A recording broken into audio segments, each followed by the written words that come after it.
Welcome into the I-80 Boys College Football Show.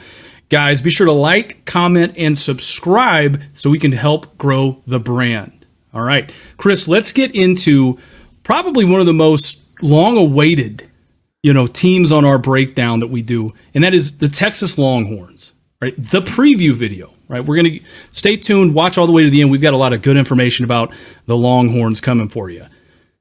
Chris, obviously, just looking back last year, they finally pulled through and made it back to the college football playoff last year. And they were one play away, right? One play away from playing for the national championship last year, right? The game against Washington kind of came down to, I believe, a last second, kind of goal line like stand, and Washington was able to kind of hold them. Here's the thing as we look forward to this year, Chris, and that is, definitively, I can tell you this: Sark can coach offense, so I'm not worried about the Longhorns' offense. So I think we got to take a little bit closer look. Still, we got to do some due diligence for them, for people that don't know yet about them. Look, Quinn Ewers, he was really good last year, right? Put up over 3,500 yards and 27 touchdowns. I think he did miss a couple games, kind of right in the middle of the season there. Also, if Quinn Ewers does get injured, which we don't ever wish on anybody, he has gotten hurt a couple times, in the last couple years he's been at Texas. They've got the most famous backup in the entire country. Bank it. I can tell you that definitively. And it looks like he can play a little bit. So that's good. I know the run game at Texas is going to be pretty good as well. CJ Baxter's coming back. He put up over 700 yards and 5 touchdowns. Here's the thing. He was the number 2 back last year behind Jonathan Brooks. But he did finish, the last 4 games out as a starter because Brooks got hurt. And he played pretty well in those games, I thought. The receiver room. Now, this is where they took a lot of losses on this team. Okay, they lost A.D. Mitchell, Xavier Worthy, and Jatavian Sanders. They're tied in. But here's the thing. They're so loaded at the receiver room, it almost, I hate to say it, it's not like it doesn't matter, but it's not going to be as big of a step down as any other program in the country losing those guys. Right. I look for Jonte Cooks, Ryan Wingo, Isaiah Bond, and Amari Nyblack to lead the way for the Longhorns this year. A couple of Alabama transfers in there that really helped the Tide out last year. Chris, I'm going to say this. We talk about offensive lines a lot on the show. Texas is probably going to have one of the best offensive lines in the country. They've got a really good O-line coach as well, and Coach Flood. I think they're going to be pretty solid and pretty set, not only up front this year, but just as an offense as a whole. And with that being said, I'll throw it over to you. Tell me about that Longhorns defense. Yeah, let's talk a little Longhorns defense. I'll break down some stats here from last year, as it was pretty good. They only gave up 18.9 points per game. That was 15th in the country, Christian. They also only gave up 321 yards per game. That was 27th in the nation. Now, even better yet, though, they were 3rd in the country last year, 3rd against the run. They gave up less than 83 yards per game on the ground. That's hard to beat. But obviously, we're in 2024 here, Christian, and they got some huge holes, shoes, if you will, to fill defensively. They lost, what's his name, Tavonde Sweat, Byron Murphy, and then they lost the middle linebacker. I think his name was Jalen Ford, to all the NFL. Those guys were studs. They do return a ton of talent, though, and Anthony Hill Jr., who was a freshman All-American last year, and he was second on the team in tackles, so they do get him back. They also returned sophomore Malik Muhammad at the cornerback position, which is huge. He also, and this was awesome what Sark did here, he hit the portal, and he brought in, I can't pronounce the kid's first name, but Seva from Arizona, and they brought in Andrew Mukaba of Clemson. He's another guy that played a ton over at Clemson, so they did try to address those issues. And then probably the biggest thing they did, this guy was wanted by Georgia, Michigan, Ohio State. They went out and got the kid from UTSA, that Trey Moore kid. He had 14 sacks last year. He was a stud. So that's a huge plus for Texas in the defense, considering what they've lost last year. So here's my thing with Texas's defense. I harped on it a little bit last year. I thought in big games against good offenses, they struggled on the back end a little bit. They did go out and address some of these issues. It's going to be interesting to see what happens, this season. So let's bring up the schedules, Christian, if we will.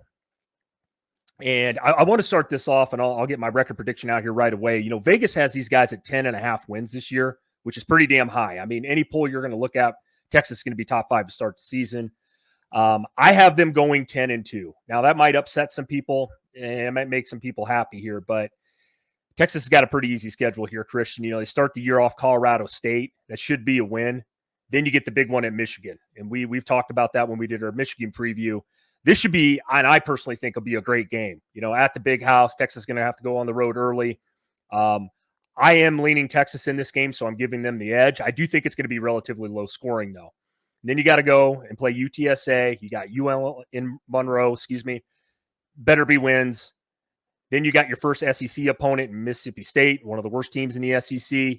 Oklahoma will be a big game. It always is. Usually you can throw the records out the window. I said it last year. If those two teams would have played 10 times, I think Texas would have won 8 of them. I think they get them this year. So chalk that up for a win. Here's a big one, though, Georgia, right? And we talked about this, and I had a hard time picking this game, but I'm going to take Georgia here strictly because it's at Georgia, honestly. I think if this game was played to Texas, it'd be a little different. But it's at Georgia, or it's you're at right, Texas, and right? I can't read. Yes. So, but I'm still taking Georgia regardless. You're right, though. At Vandy next, better be a win. Florida, at Arkansas, Kentucky, then A&M to finish the season. I do think they drop one of these last 3 or 4 games here, and I think it's against Texas A&M. I like the fact that they brought this rivalry game back. So I'm going to lean A&M in that game. So I have Texas pegged at 10-2. Christian, what's your thoughts, and what do you have them going this season? Man, so I got them going 11-1, Chris. I can't believe we didn't agree on this. Finally, oh my God! Finally, have to disagree. I got to go 11-1.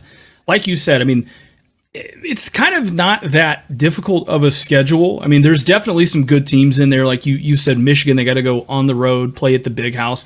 I think Michigan lost a lot, and I think they're going to, again, it's not an easy environment to go into the big house, but I do think Texas is up for the challenge. The rest of the way, again, UTSA should be an easy dub. UL Monroe, easy dub. Mississippi State, probably going to be one of the worst teams in the SEC this year. Then you got Oklahoma. The Oklahoma game is literally, I feel like it's back and forth. It's always a great game. So we'll see what happens there. I do have Texas coming out on top there. I think Georgia is going to be fired up this year. I think that, yes, Texas does get to play them at home. And we've seen Georgia and Texas play a couple times throughout the years. I think Georgia will come out on top. I think Kirby Smart's going to have them ready to go. This is going to be a good year for them, obviously. Then they get to travel on the road to Vandy. Easy dub. Florida at home. Come on. At Arkansas. Arkansas will probably be better than they were last year, but still not good enough to beat Texas. Kentucky will be an all right team this year. I still got Texas in it. And like you said, at Texas A&M, I mean, I know A&M is not an easy place to play, but Texas to me is going to be, they're going to be too good for them. I think first year of Elko, last game of the year, I mean, I just think Texas is going to be too good. The only loss I got, obviously, is going to be against Georgia. With that being said, Chris, let me ask you a question. Ceiling and floor for Texas, what are your thoughts? We'll start with floor. Here's the thing. If you mentioned it when you broke down the offense and Quinn Ewers, he has gotten hurt. If that were to happen, I know Arch Manning's a backup, and he's played well. A lot of hype behind the kid. I get all that. If things don't go well, I mean, honestly, though, with this schedule, I still see like a 9-win season, worst case scenario. I really do. And you mentioned it. Could they beat A&M? Absolutely. I just have them losing that one, but they could drop a game against Florida Swamp or at home. That could happen. I'm not that high on Florida, but they could lose to Oklahoma again. I mean, that was a great game last year. Not a lot of people had Oklahoma winning that one. Could they lose to Michigan week 2? I think it possibly could happen. I think that game is going to be really, really good. Overall, though, I still see the floor, though, at 9 wins. I mean, Texas, with the hype they have this offseason, it's really high for the first time in a long time. I mean, top 5 is going to be pretty great to start the year for Texas. You don't see that every year. They're going to be a good team. Now, I will say this, for a ceiling, I say it's 12-0. Why? Because of the offensive talent. I think the big question mark, which I went over, was the defense. If they're as good as they were last year, especially against the run, and maybe just a little bit better this season against the pass, they can beat every one of these teams, Christian. There's no doubt about that. They're a loaded team. You got a veteran quarterback in Ewers. You got great wide receivers, which they kind of become the new Ohio State over there with that. They're going to be tough to beat this year no matter what. So I'm going to flip that around, though. What do you think their floor and what's their ceiling? Yeah, I absolutely agree with you. I think their floor would be like nine wins, and it's a new conference. It's You're playing teams you don't normally play, so it can be a little challenging in that regards. I think on the other side of it too, and I'm gonna throw this out there, like you mentioned, Chris, the defense. Okay, the defense was I think they were improved last year, but in big games, I mean, they just got gashed. I mean, they were terrible at stopping the pass last year. They were one of the worst teams as far as stopping people throwing the football. I'm going to be honest, the spring game, you could have put a Make-A-Wish kid in at quarterback, and he still probably would have thrown about 200-300 yards on him because nobody was stopping Ewers, and then that other freshman kid that came in there, they couldn't stop him. I mean, every time you look up, the band was starting to play because they were scoring. So they lost a lot. I know they brought in some people from the portal, but they lost a ton on that defense, especially up front to set the tone. So it'll be interesting to see how they play. Now I'm going to flip it around, and I'm going to say, okay, if they can kind of continue what they're doing and their offense can continue to prop them up, I do think, Chris, that they could go undefeated. Again, you got to look at it like this. I mean, they do really have a very favorable schedule if you think about it. I mean, they get to play on the road at Michigan early in the season, which is not an easy place to play, but you're playing a team that's going to be trying to still figure itself out, in the second game of the year against Michigan. And then you play Mississippi State, like we said, one of the worst teams in the country. Oklahoma, they got the revenge factor there. You get Georgia at home.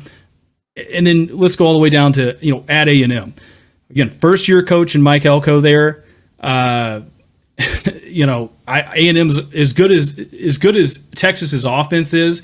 I think A&M's defense will be equally as good. But I think the difference of this game is going to be between Texas's offense or defense and A&M's offense. That's going to be who do you trust more. I almost have to lean a little bit more into Texas's defense, as hard as that is to say, because I just think they've got more talent. So I will say this, Chris. No, go ahead. Go ahead. No, you go ahead. Okay, I want to follow this up real quick with another question because I don't get to throw this question out often because we're actually talking about a top 5 team here. Do you think Texas can win a national title this season? Yes. With this team? Okay. Yes. They have a coach that has been there for a little bit now in Sark. He's got him to the playoff last year. They played in some big games. They've been able to do some things. You get a quarterback back in Quinn Ewers, who, if he's healthy, I think he's one of the best quarterbacks in the country. Defensively, I mean, in college, it's really it boils down to defense, right? We saw Washington, I mean, realistically, last year, kind of with similar notes of this, right? Get into a position to where, they were a couple of plays away from arguably winning a national championship. Right now, I know Michigan was just a lot more physical of a team. So the question really becomes, can Texas match that physicality? Listen, if Texas can go undefeated in the SEC, and win, why couldn't they win a natty? Right?